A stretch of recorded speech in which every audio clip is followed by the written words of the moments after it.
বিশ্বকাপ বয়কট না করলেও বিশ্বকাপে গ্রুপ পর্বে ভারতের বিপক্ষে ম্যাচ খেলতে মাঠে নামবে না পাকিস্তান। পাকিস্তান সরকারের পক্ষ থেকেই এই ঘোষণা দেওয়া হয়েছে।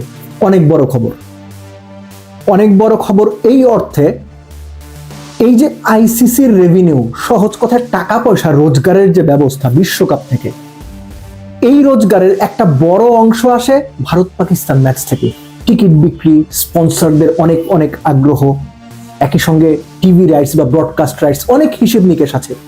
কিন্তু পাকিস্তানের এই যে সিদ্ধান্ত, এই সিদ্ধান্ত নিশ্চিতভাবেই আইসিসির জন্য বিরাট একটা ধাক্কা, ভারতের জন্য ধাক্কা।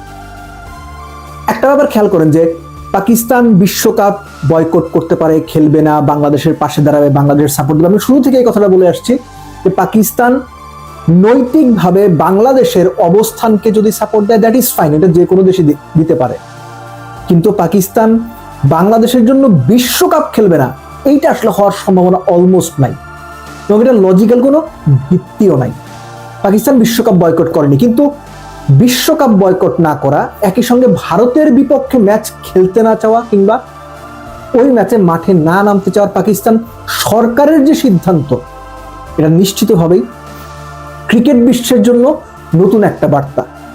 এরকম সিনারিও ক্রিকেট বিশ্ব আগে কখনো দেখেছে আমি ঠিক এই মুহূর্তে মনে করতে পারছি না। কোনো একটা দল পার্টিকুলার কোনো দেশে খেলতে যাচ্ছে না, খেলতে যাবে না, এরকম অনেক ঘটনা আছে। রিসেন্ট এক্সাম্পল বাংলাদেশ, আমাদের বাংলাদেশ।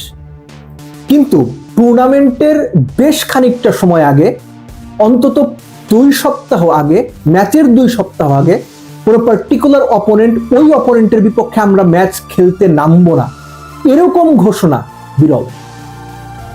এবং এর ফলে যেটা হবে, অর্থনৈতিকভাবে আইসিসির যে চাঙ্গা হওয়ার সুযোগ, আর আইসিসি অর্থনৈতিকভাবে লাভবান হলো তো সেটা ভারতেরই লাভ। কেননা আপনারা সবাই জানেন আইসিসি যে পরিমাণ টাকা লাভ করে ক্রিকেট প্লেইং কান্ট্রিগুলোর মধ্যে যেভাবে বন্টন করা হয়, এর মধ্যে 3 ভাগের 1 ভাগ বা তারও বেশি ভারত একাই পায়। সো এই যে ভারত পাকিস্তান ম্যাচ, সেটা সত্যিকার অর্থে পাকিস্তান যদি শেষ পর্যন্ত তাদের এই অবস্থানে অটল থাকে, তাহলে সেই ম্যাচটা হচ্ছে না।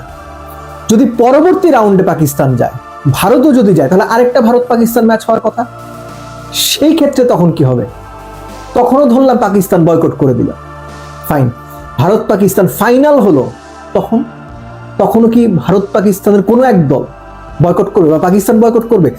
সো এরকম করে face by face Bharat Pakistan match যদি সত্যিকার অর্থেই মাঠে না গড়ায়, আপনি নিশ্চিত থাকতে পারেন আইসিসির টোটাল যে রেভিনিউ, তার অন্তত 3 ভাগের 1 ভাগ পকেটে থাকবে না। একই সঙ্গে এই যে বাংলাদেশ খেলছে না, বাংলাদেশ না থাকার ফলে আমি যতটুকু জানি বুঝি বা যতটুকু তথ্য আছে আমার কাছে, আইসিসির টোটাল রেভিনিউয়ের অন্তত 40% এবার ধসে যেতে পারে। অর্থাৎ ক্রিকেটের যে টাকা কামানোর system, ICC, Bharat, Australia, England বা অন্যান্য দেশগুলো টাকা কামানোর যে সিস্টেম, সেই সিস্টেমে পাকিস্তানের এই না খেলতে চাওয়াটা বড় একটা আঘাত। সো আমরা অপেক্ষা করব 15 জানুয়ারি ফেব্রুয়ারি পর্যন্ত।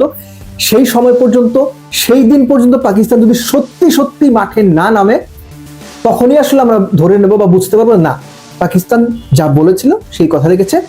লাস্টলি এই সিদ্ধান্ত ম্যাচের অন্তত 2 সপ্তাহ আগে জানানোর মধ্য দিয়ে আইসিসির সামনেও কিন্তু সুযোগ তৈরি হলো যে তারা পাকিস্তানকে এই ব্যাপারে সতর্ক পদক্ষেপ নিতে আহ্বান জানাবে কিংবা কিছু একটা বলবে।